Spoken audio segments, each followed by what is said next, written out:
کوئی پاک چیز کیسے نجس ہوتی ہے؟ دیکھیں، ایک چیز اپنے ذہنوں میں بٹھا لیں آپ کہ شریعت کے اعتبار سے پروردگار عالم نے جو کائنات خلق کی ہے، اس کائنات میں صرف 10 یا 11 ایسی چیزیں ہیں کہ جو خلقتاً نجس ہیں. درست؟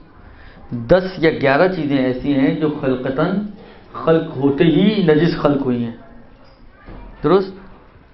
جیسے کتا ہے، سور ہے، شراب ہے، کافر ہے، پیشاب و پاخانہ، منی، خون، مردار، یہ جو نجاسات، عین نجاسات آپ پڑھتے ہیں 10 یا 11، یہ وہ ہیں کہ جو خلق ہی نجس ہوئی ہیں اور خلقتاً نجس ہیں. ان کو فقہی اصطلاح میں کہتے ہیں عین نجس. عین نجس، عین یہ نون، عین النجس. یا آپ لفظ بدلنا چاہیں تو نجس ذاتی، جو ذاتی طور پر ہی نجس ہیں، بذات خود نجس ہیں. درست؟ ان 10-11 چیزوں کو چھوڑ دیں تو کائنات کی کل شیء لک طاہر حتی تعلم انہ نجس. ہر چیز ان کے علاوہ پاک ہے آپ کے لیے، ہر چیز آپ کے لیے پاک ہے. درست؟ لیکن یہ جتنی بھی چیزیں جو بذات خود پاک ہیں، ان عین نجاست کے مقابل میں یہ نجس ہو سکتی ہیں، عارضی طور پر نجس بن سکتی ہیں. نجاست ان کے اوپر عارض ہو سکتی ہے، یعنی یہ نجاست کا خول اوڑھ سکتی ہیں. تو ان کو فقہی اصطلاح میں کہتے ہیں متنجس. عین نجس اور متنجس. عین نجس یعنی وہ چیزیں کہ جو ذاتی طور پہ نجس ہیں، اور متنجس یعنی وہ چیزیں کہ جو ذاتی طور پہ تو پاک تھیں مگر عارضی طور پر یا عارضتاً نجس ہو گئی ہیں. درست؟ اب سوال یہ ہے کہ یہ نجس کب اور کیسے ہوتی ہیں؟ آیا مثلا فرض کریں میرا ہاتھ پاک تھا، یہ ٹیبل پاک ہے، یہ چادر پاک ہے. درست؟ یہ کارپٹ پاک ہے، در و دیوار سب پاک ہیں، بالآخر جتنی بھی چیزیں سب آپ کے اطراف کی چیزیں پاک ہیں. درست؟ لیکن یہ نجس ہو سکتی ہیں. دروازہ نجس ہو سکتا ہے، ہاتھ نجس ہو سکتا ہے، ٹیبل نجس ہو سکتی ہے، کارپٹ نجس ہو سکتا ہے، چادر نجس ہو سکتی ہیں. تو اب سوال یہ ہے کہ یہ نجس کب ہوں گی؟ کب مانیں گے کہ ہم مثلا میرا ہاتھ اب نجس ہے، یا میری ٹیبل جو ہے یہ نجس ہے، یا یہ چادر جو ہے یا کارپٹ جو ہے وہ نجس ہے؟ کہتے ہیں کہ جب بھی کوئی بھی پاک چیز، ابھی میں عین نجس کی بات کر رہا ہوں، متنجس کا مسئلہ تھوڑا سا ڈفرنٹ ہے. یا چلیں میں ایسے بیان کرتا ہوں کہ ابھی کی حد تک دونوں اس میں آ جائیں. جب بھی کوئی پاک چیز کسی بھی نجس چیز سے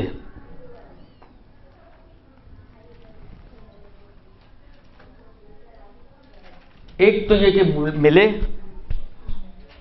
ملاقات کرے، پہلی شرط، اور دوسری شرط یہ کہ اس ملاقات کے درمیان میں تھوڑی رطوبت ہونی چاہیے، تری کے ساتھ ملے.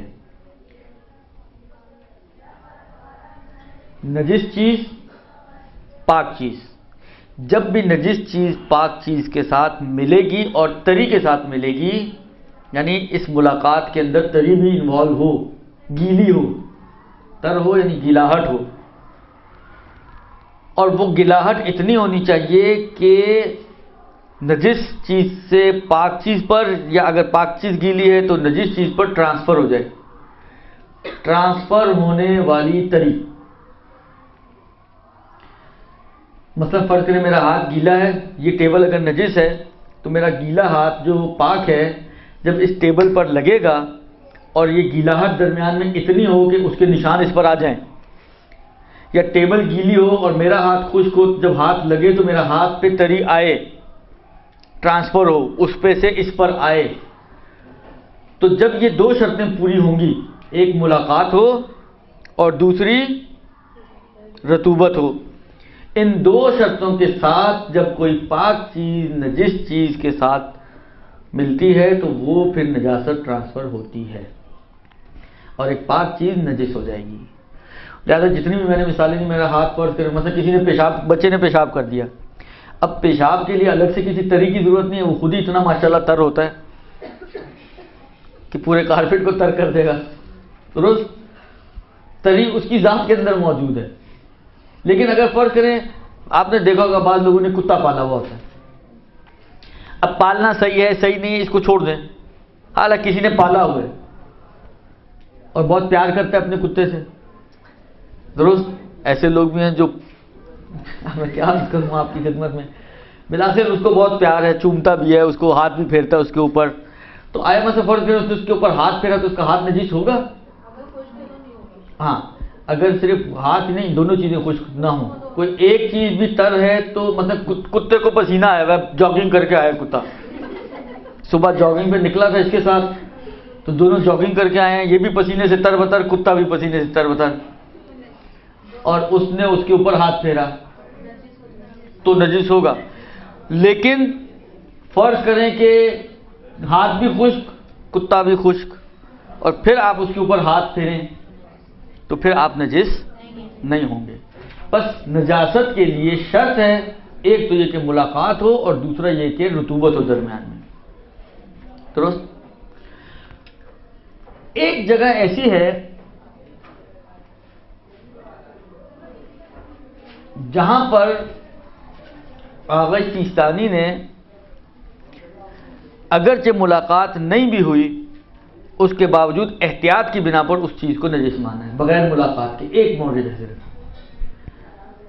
یعنی آغا سیستانی ماشاءاللہ اکثر جگہوں یعنی کئی جگہیں آپ کو ایسی ملیں گی کہ جو فارمولہ بنتا ہے اس کے خلاف کہیں نہ کہیں بالآخر گئے ہیں. ایک پہلے گزر چکا ہے پیشاب اور فضلے والے مورد میں، ایک دوسرا مورد آج ہی کی گفتگو میں یہ ہے کہ اگر کسی پانی کے قریب کوئی مردار پڑا ہو، گدھا گر کے یا گدھا جو ہے مر گیا وہاں پر، پڑے اس کے اندر بدبو آ گئی اور اس گدھے کی جو مردار تھا اس کی بدبو اس پانی میں چلی گئی جو کر پانی ہے مثلا. درست، یا پاس پڑا ہوا ہے پانی حالانکہ کر نہ بھی ہو، ظاہر کر ہونے کی شرط نہیں ہے. اگر اس کیا کہتے ہیں گدھے کی بدبو جو مردار ہے اس پانی میں آ جائے تو آغا سیستانی فرماتے ہیں کہ اگرچہ ملاقات نہیں ہوئی، احتیاط واجب یہ ہے کہ اس پانی کو نجس مانا جائے. یہ احتیاط واجب کی بنا پر آغا سیستانی فرماتے ہیں. درست، کہ اگر کوئی